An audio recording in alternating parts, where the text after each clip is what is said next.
Halo anak-anak kelas 5 dan kelas 6, pada pagi hari ini kita akan mulai devosi kita. Namun sebelum itu mari kita nyanyikan lagu Bapakku Datang Padamu. Bapakku datang padamu, naikkan ucapan syukur atas kasih anugerahmu yang indah setiap hari. Pagi hari, siang hari, sore dan malam hari, tak hentinya mengucap syukur atas kebaikanmu.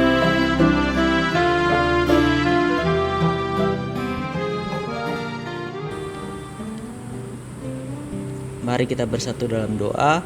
Bapa kami yang di surga, kami sungguh mengucap syukur atas kasih-Mu, atas karunia-Mu sepanjang hidup kami ya Tuhan.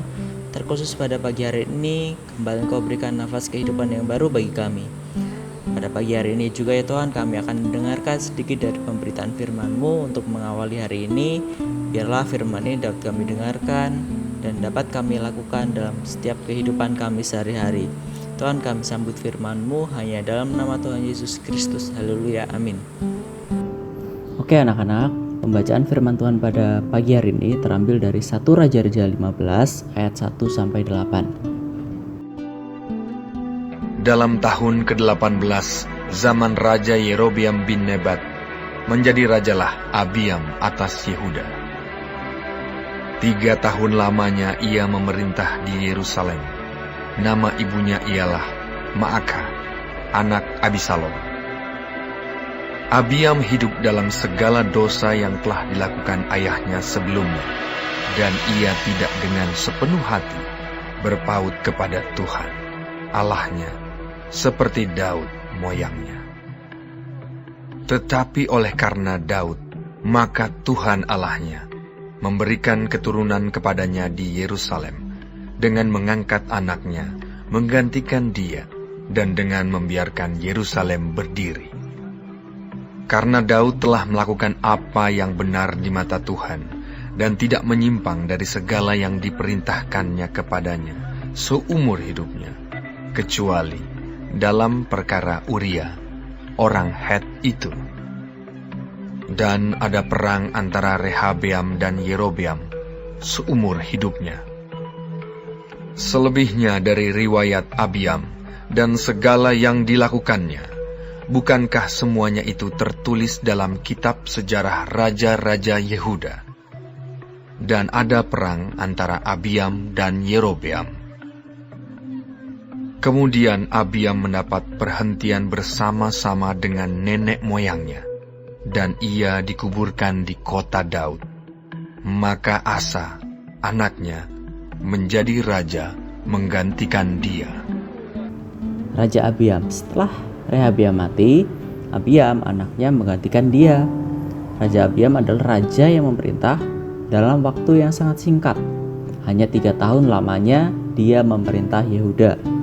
Dia adalah anak dari Maaka, anak perempuan Abisalom, atau dalam bagian kitab lain itu ditulis Absalom, anak Daud yang memberontak melawan ayahnya sendiri. Nah, kemudian di 1 Tawarikh 11 ayat 21 itu mengatakan bahwa Rehabeam itu mencintai Maaka lebih dari siapapun. Itulah sebabnya dia mengangkat Abiam, anak Maaka itu, menjadi raja atas Yehuda. Nah, anak-anak, Alkitab mengatakan bahwa Abiam itu jatuh ke dalam dosa-dosa dari raja-raja sebelumnya. Kemudian dia gagal mempertahankan kesetiaannya seperti Daud.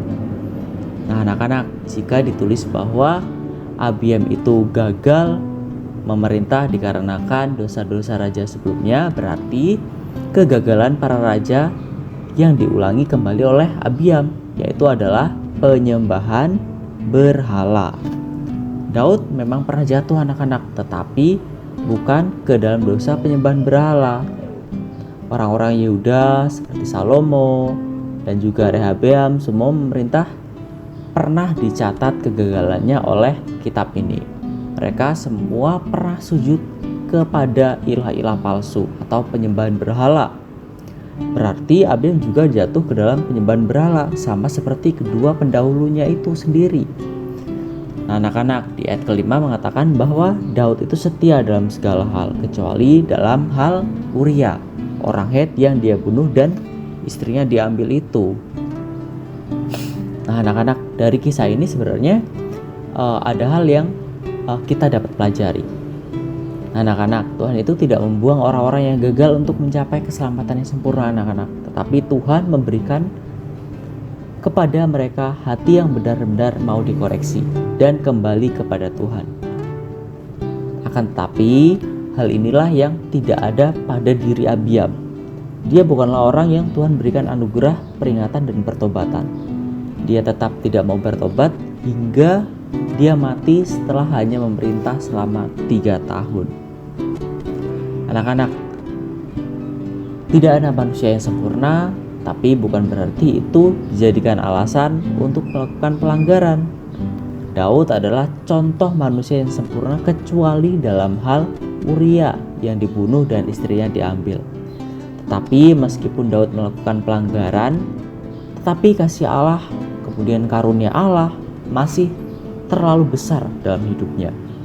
Dan karena kesalahannya itu, Daud memang harus menerima hukuman dari Tuhan.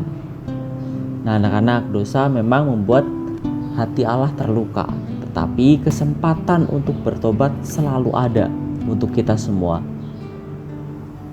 Kemudian janganlah kita mau ditipu oleh iblis bahwa kasih karunia Allah sudah berakhir. Tidak seperti itu, anak-anak. Seberat apapun dosa manusia, Allah sanggup untuk memulihkannya, asal orang itu mau bertobat dan sungguh-sungguh. Tetapi bukan berarti ketika Allah mau mengampuni dosa, bisa mengampuni dosa sebesar apapun, kita boleh terus-terusan jatuh dalam dosa. Meskipun Allah bisa mengampuni dosa kita, kita harus tetap menjaga diri kita untuk melakukan kehendak Tuhan dan menjauhkan diri kita kepada dosa. Lalu bagaimana dengan hidup kita hari ini? Apakah ada hal buruk yang kita lakukan? Mungkin kita tidak peduli, anak-anak, atau tidak menyadari hal buruk yang sedang kita lakukan. Tapi Allah tahu setiap perbuatan kita, bahkan segala pikiran kita pun Allah tahu. Nah, anak-anak, demikianlah firman Tuhan pada hari ini. Mari kita berdoa.